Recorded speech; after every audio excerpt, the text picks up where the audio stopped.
And right now, white people are really frightened.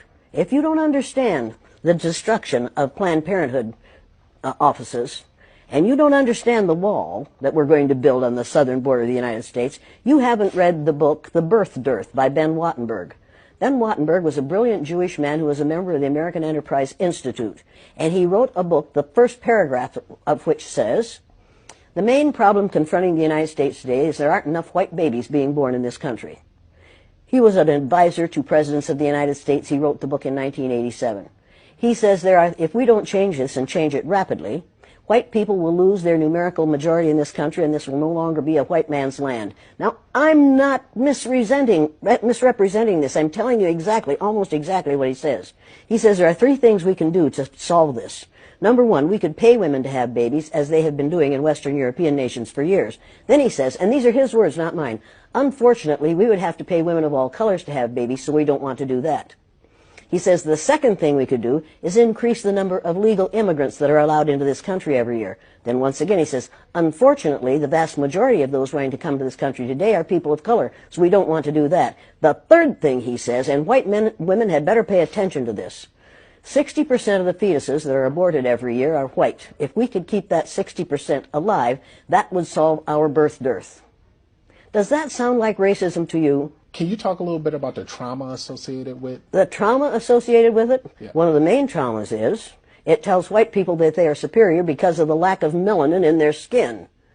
And then they find out suddenly that we've got a black president. That's traumatic. That's where the trauma is.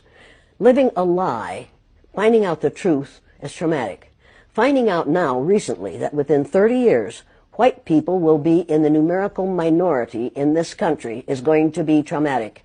White people are scared to death right now, particularly white males. They're scared to death that they are going to lose their power in the future. And they are. But if you want to get ready for the future, if you want to be treated well in the future, treat others well in the present.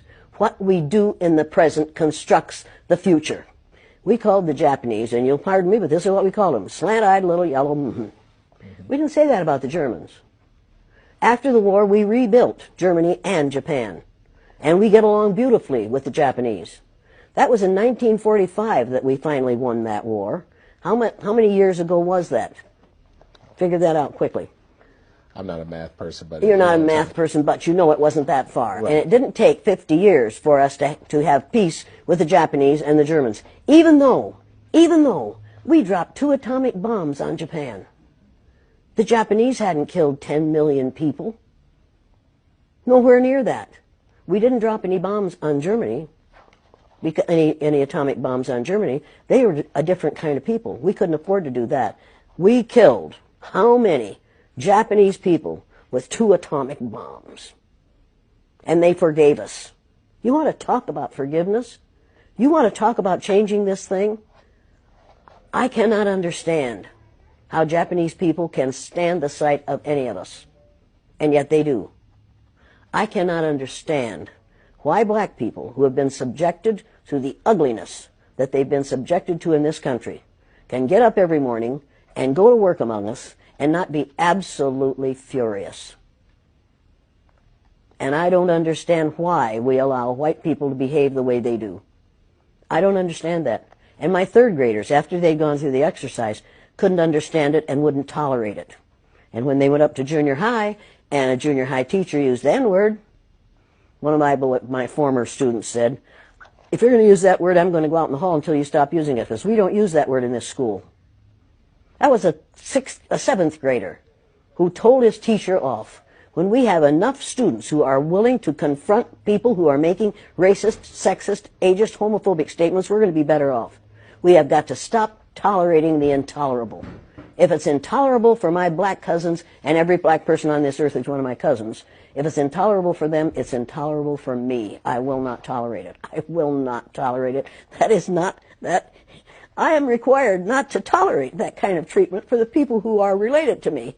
And that's every person on the face of the earth. If your ignorance is such that you will mistreat somebody because of your ignorance about the color of their skin, don't do it around me. Number one, I've been threatened with death lots of times. Now I say, go for it, fool. My husband died 4 years ago. Being with him would not be a bad thing for me. Death is not the worst thing that can happen to you. Living a worthless, useless life is much worse than dying.